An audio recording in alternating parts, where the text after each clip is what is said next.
from both sides of the aisle believe that 1 in 5 is acceptable loss, that's okay because those are good numbers. That's good odds. Lobbied big pharma. I did it a lot more before the pandemic because obviously things were crazy for a while after that. And I have, on more occasions than I can count on my fingers and toes, literally had said to my face, children just are not profitable enough. That was literally said to me.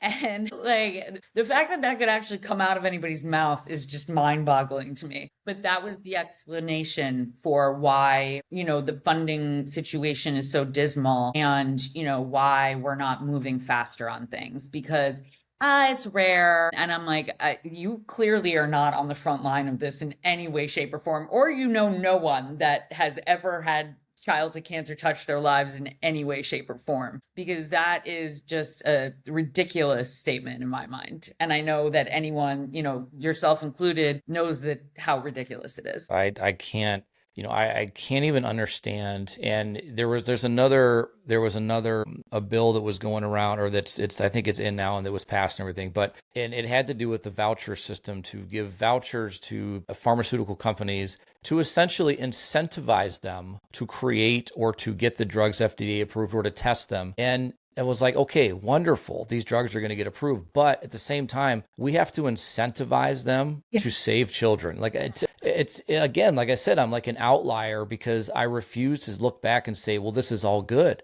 No, we're incentivizing companies to save kids. We shouldn't have to pay them off essentially to fast track FDA approvals or just, yes, okay, well, this drug is doing this. Like we funded a clinical trial a couple of years ago to an organization that takes drugs that are shelved and because they're not showing any promise for the pharmaceutical company to make them any money, but they've shown positive outcomes for pediatric cancer. So they will take those drugs, they buy the rights to them, and then they redevelop them and put them in the market. That's the kind of company I want to see because they're actually trying. They're taking these drugs that could be the next big thing. Not that I want our kids to have more drugs put into them, but if there's something that can create a future that doesn't mean, all of those side effects that we talked about, the hearing loss and the infertility and the growth defect and the cognitive deficits, all of these things that you'll deal with for the rest of your life, you survived. But it's almost like good luck.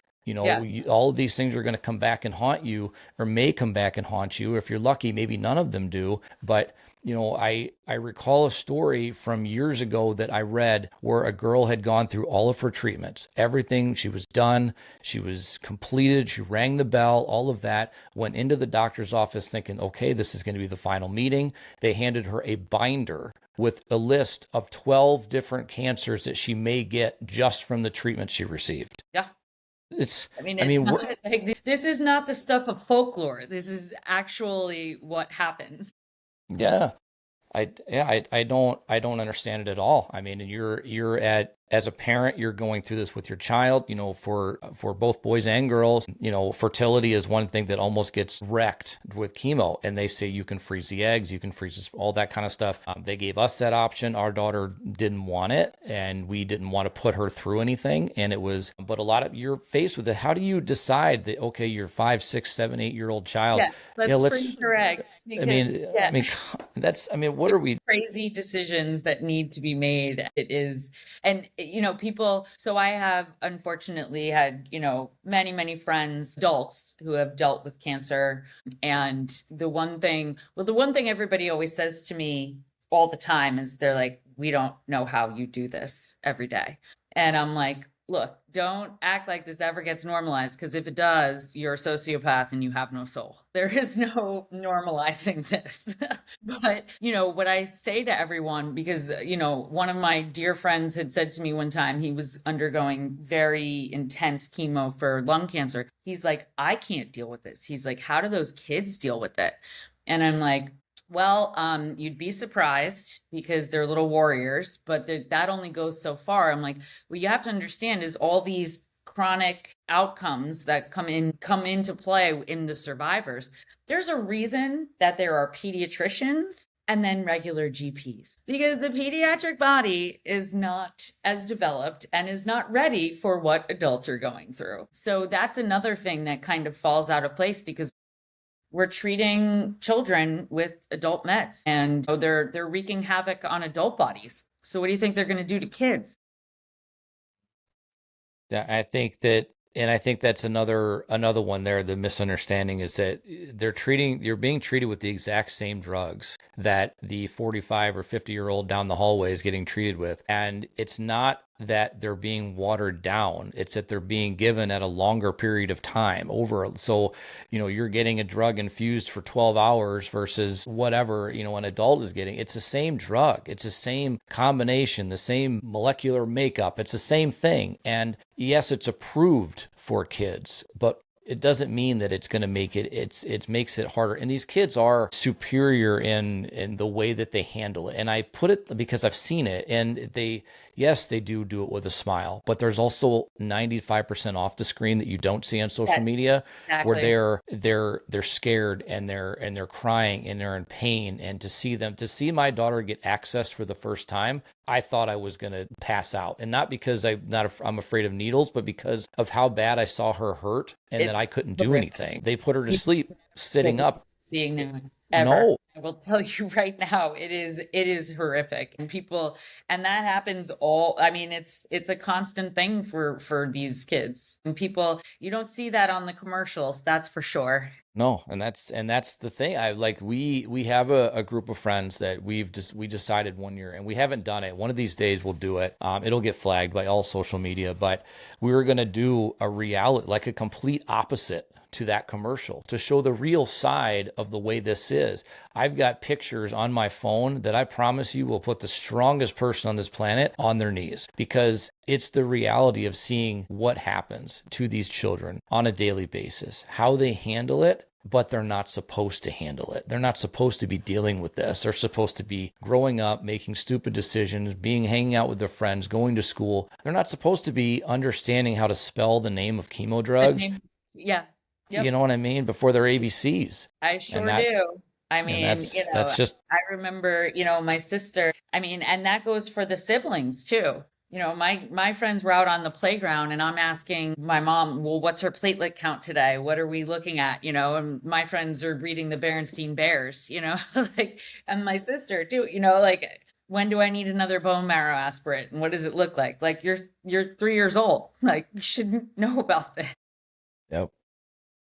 Yeah, it shouldn't be the way that it is. It shouldn't be a normal day-to-day thing for these kids. And, I like it. And I was, again, completely ignorant to how prevalent this problem was up until the day that we became cancer parents, because of the way that it's portrayed in the media and everything else. You think that this is not that big of a deal. But when you're on one of those floors, when we were on the neuro floor, and you're walking by and you're seeing other families we called it a fishbowl because it was big glass doors in the rooms and everything you could see. And all these families are going through the exact same thing you're going through. And they were given the horrible news that you were given. But, a day before, you had no idea that was a thing. And, my wife likes to refer to it as the doctors were always looking for horses and not unicorns, or horses and not zebras. And because when, for us, her biggest complaint was constipation, and we were pushed off and pushed off and pushed off and pushed off, and till it finally became, another symptom showed up that got us to where we needed to be treated. But how much time did we lose, and how much effort, or how much did we miss out on because of that? And it's not like, I don't want this to be the fault of our pediatrician, because she was following the symptoms that were there. And you're not looking for, okay, the kid came in with a black eye and constipation, must be cancer, right? They're not going to do that. They're going to look, I was there's before, that's exactly, it's who thinks of that? yeah, it's a process, and you got to go through it. But again, like you also said, that nobody knows their kid better than a parent. And my wife was absolutely relentless in figuring out what was going on. And we got to the point where we could figure it out, but it took so much time, and it seemed like forever. And it seemed like there was ER trip after ER trip after, whatever. And to the point where my wife felt like she was being watched and looked at for like child abuse. It's almost, that you're afraid to continue to push and ask, because it makes it look like you're doing something wrong, when we were just trying to figure this out. And it was it was horribly scary, and to get to a point where, our daughter could be treated. But again, how much time do we lose trying to figure it out? And I remember, this is again 2020. I figured we'd be a lot farther and advanced in the world than we are now, when our oncologist came and said, this is what it is, and the prognosis isn't good. And then he left, and that was it. And so what are we supposed to do as parents with that information? Do we just give up? Do we just take her home and make memories, which is the one thing you don't want to hear? Or do you become Google doctors, which is what we did, and we tried to figure it out, but there's not a lot of options. And you'd think we'd be further along by now, and it's just blatantly obvious with everything that we see, that as happy as I am that there are doctors and researchers and scientists around the world that are looking into this stuff, it's almost like they're kneecapped to get it over the finish line. And then that means there's more and more kids that are going to have to suffer through this until we figure it out. Our hands are definitely tied in a whole lot of ways, unfortunately. So, and like I said, there's a whole lot of people across this country, across the world, who are very willing and very able. And we just, it's hurdle after hurdle after hurdle. And especially with the content of this, with pediatric cancer, time is of the essence. Like you said, we're losing time, and we're losing it fast. Yeah. No, and that's, and I go to I try to stay out of politics in general, but I will go to this, and I will say, when there was anybody wants to know how I feel about people personally, you can ask, and I'll tell you straight up. But the reality of it is, the last time there was a vote on an act that got shot down by a certain person that brushes his hair with a balloon, and when he said, we'll get to it next month. And to me, I don't care what your political party is. To say anything when it comes to kids and the research that could get them to that finish line, we'll get to it next month.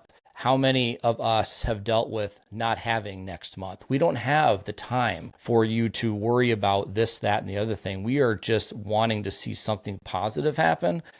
I am fully at peace with as much as I can be that we could not save our daughter, but we want to be able to save other people. We want to be able to give other families the option and the opportunities to come into contact with the people that want to help. And that's all we're trying to do here. And we don't need to be worried about there's so much BS going on in the world right now that has completely basically silenced us and made us seem like such a minority when it comes to problems. But, I have to go back and say what I've said all along, that our kids are literally the only future that we have. They're the only future we've got. I'm 45. I'm halfway through this life. And, my kids are what I'm hoping are going to take us into the next generation and the next thing, and are going to put me in a really nice home, as long as I don't upset them too much over the years. But that's all we've got. You know what I mean? And if we're not willing to put forth the effort to give them what they need, we're not going to see that future. And all the people that want to get to it next month are not going to be put back into those places of power, because there won't be anybody to vote you in. And I'd just be as real about it as possible. Very valid. But I don't write down a lot of questions for these podcasts. I rarely ever do. Okay. But I wrote down, and I have my little note sheet. I wrote down one thing, and it'll go back to kind of a few things that we were talking about before. But I wrote, let's talk numbers. As an advocate that has seen this firsthand, and a dad that will never get answers, because I'm fully understanding that I'll never understand why this happened to us or our daughter. How do we change this message, and how do we squash the rare and the cure rate myths that we talked about earlier? How do we squash it? So unfortunately, all right, so let me this might be a really long answer that takes a couple of circles around the block. So first of all, I think awareness comes in kind of two forms. Like my work with Jordan, I'm on the board of WHIP Pediatric Cancer. And there's one form of kind of putting it out there that childhood cancer is something that exists, very, very much so. And what Jordan started when she started 10 years ago is what I call quality of life stuff. Bringing gift bags, going on visits, visiting the kids, trying to take them to concerts and get tickets to things and doing things like that, and making them cool outfits and all that stuff, which is wonderful because it boosts morale. And we also, as I mentioned, like very early in the podcast, we have social media now. So that, as much as social media can be evil, has also been of great utility in kind of spreading the word.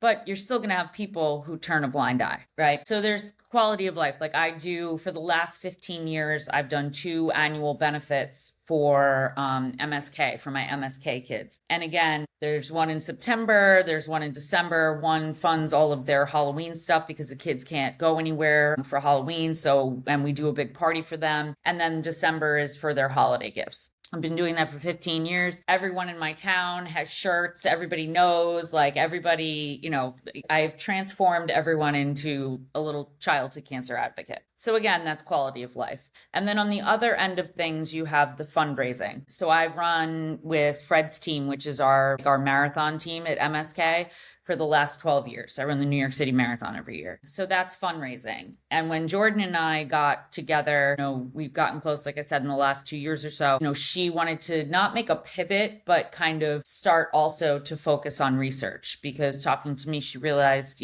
we could probably make a pretty good dent. And, we've been in contact with a lot of people at MSK on my end to basically try to get that moving. So there's that, utilizing social media and stuff like that to bring awareness. But unfortunately, that's not going to do it when you want to pass a bill through Congress.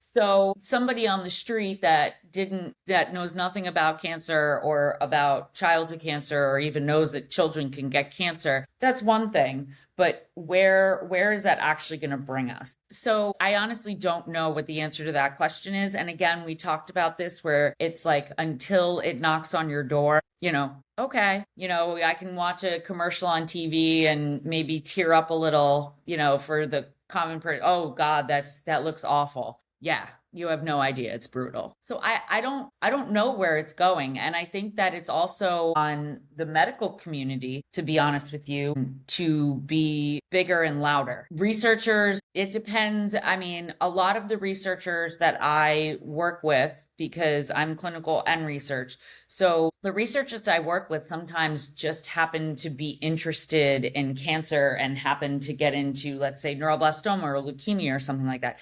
They don't necessarily have personalized stories, and they're not necessarily leaving work at the end of the day and broadcasting like, look, this is what's going on. And I think that the medical community could do a louder job, if you will, of trying to do that. But again, everybody's busy on our end trying to do things as well. So it's just a catch-22 in all ways, because I feel like the right people, who are the right people? Who are they? Because like you said, there's deficits in so many different places. It's not just in one category.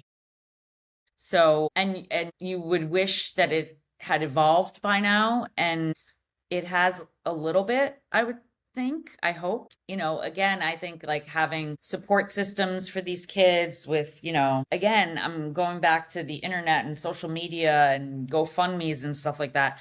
Like at least there's that, so that does spread awareness, but it's not bringing us any further to an answer. Yeah. So that's my non-answer to your question.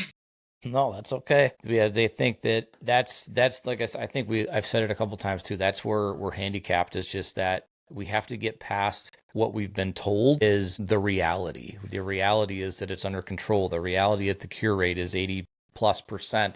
The reality is that after 5 years, apparently you're cured. I honestly, I have a real hard time saying cancer free, because it really, you're fighting it coming back at some point in life. It's a terrible thing to say, but that's really what it is. NED is wonderful. Our daughter was NED for months, and that was great. And then it just all of a sudden came back with a vengeance and was something that we couldn't handle. There's nothing we could do. Yeah. And, there's a lot of different things that these families and parents are going through, and they're just trying to navigate it. And not everybody's going to become an advocate. Not everybody wants to, be on the forefront when all this is going on. Some people just want to be left to themselves, and that's perfectly fine. But I just, somewhere this answer has to happen. Somewhere we've got, unfortunately we're figuring it out. Nobody's going to tell us. We're going to have to figure it out. But it has to start with shutting down the myth that everything is okay and that there's all smiles and everybody's always happy and all that kind of stuff. And flying around on their IV poles. Yeah. Are you, I mean, honestly, like it's just, I would love to have, I mean, I filmed a lot of stuff because our daughter, that was her thing, just loved to do it on her own. But Yeah. I wish that I could have shown kind of the opposite of everything that you see. And definitely that was 52 days, in a hospital with her, just with me and her, away from our family, away from her sisters, away from her school, and not happy, watching the same TV shows on YouTube, and trying to, go through all the horribleness of side effects from thiotepa, which is a fun drug that excretes through your skin and burns you if you don't wash it off 5 times a day. And, all of these things, and the realities that people don't see. And that's the problem. And the other side of it is that, for us, my family and I, we run a nonprofit. We're not huge, but we do what we do, and we try to give back in the best way that we can. But nobody's writing checks to us every single month because you see our commercial, or you see us on a billboard, or you see us, at every retailer across the country.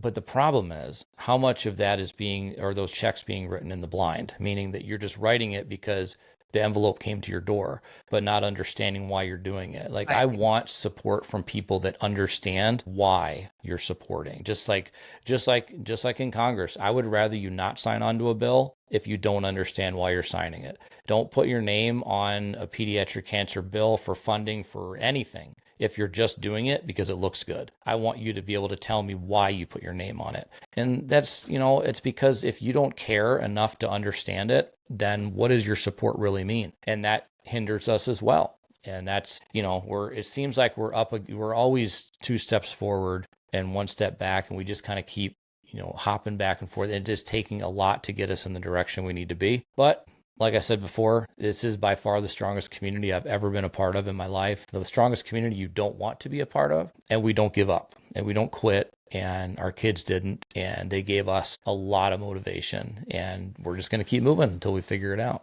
Yes, we fight on. But yeah, and the only other thing, and I wanted to ask you about this because I heard it actually in the other podcast, and then you mentioned it, was, and I didn't know if it was a thing across other hospitals. And so I looked just to see if it was, and I saw if our hospital actually did it here in Wisconsin, and the impact, Yeah. the sex, and is that now what exactly, if a tumor is profiled or, sequenced, what does that exactly do for the treatment and understanding the tumor? Okay, so MSK, like our calling card, is trying to tailor treatment to individual patients. Again, doesn't matter your age, whatever. So as I mentioned, you have different mutations in different tumors. So in the case of, let's say I just put a paper out focusing on ATRX and DAX. They're 2 mutations that you can have in neuroendocrine tumors. It turns out that if you have this mutation in your tumor, you actually become more resistant to, let's say, a treatment like embolization. The tumor is actually pretty much resistant. But if you have the mutation and you have radiation, the tumor is actually more sensitive to radiation because you have that mutation. So it can drive decisions like that in terms of how you design protocol. Chemo, somewhat, again, like I was saying, that we have these inhibitors that we use now, like with the monoclonal antibodies, trying to do immunotherapy, that can also drive it, depending on what the mutations are. The sequencing it's trying to see who stepped out of line here. Okay. And how long does it usually take to sequence a tumor or a biopsy? Not long.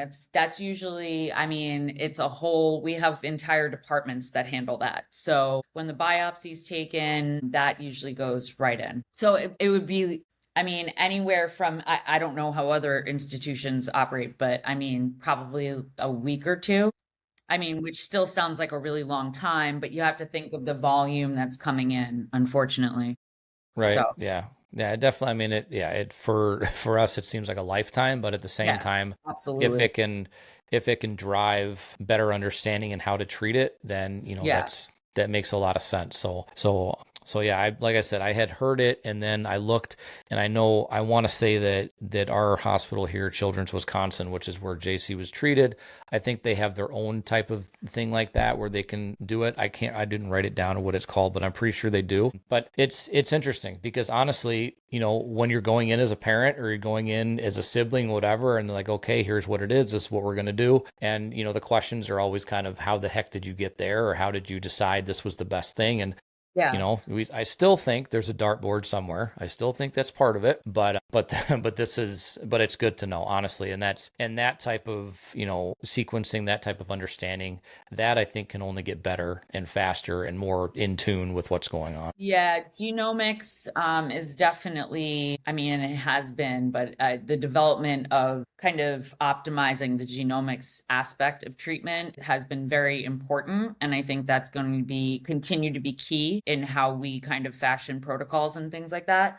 But again, you can know what you're dealing with, but the reason that the genomics is of such utility is because we can tailor drugs then to signaling certain pathways. If we start seeing, oh, there's a trend here in all of these patients who have this particular mutation, well, let's look at the signaling pathways involved in these genes that are mutated or in these proteins that are missing that are creating this situation in their body. And maybe we can find inhibitors that are less caustic and less, don't have as horrific side effects as chemo, and we can use inhibitors instead to really target that area that's creating an issue. Well, I'm honestly happy to hear any of it, that there's options. You know what I mean? The options are there. It's just about, getting enough people on board to get those options across everybody that needs to have access to them. And and now, like, looking back on it, I know that it was, God, I feel like it was